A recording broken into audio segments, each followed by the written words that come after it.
kasih Anda masih bersama kami. Pemirsa, Kantor Perwakilan Bank Indonesia Provinsi Bali mencatat tingkat kelusuhan uang di Bali berada pada angka di atas target. Itu berarti uang yang beredar di masyarakat dalam kondisi sangat baik.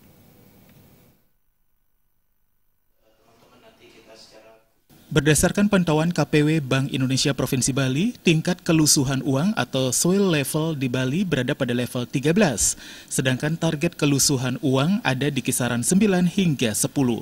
Level 13 tersebut menunjukkan kualitas uang yang beredar di masyarakat masih sangat baik. Kepala KPW Bank Indonesia Provinsi Bali, Chausa Iman Karana mengatakan, soil level di Bali dibuat pada rentang 1 hingga 16. Level 1 menunjukkan uang sangat lusuh dan tidak layak edar, sehingga harus dimusnahkan.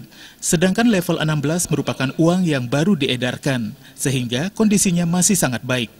Semakin rendah levelnya, berarti kondisi uang semakin lusuh. Bali sebagai daerah tujuan wisata dunia sudah seharusnya tetap menjaga soil level yang tinggi.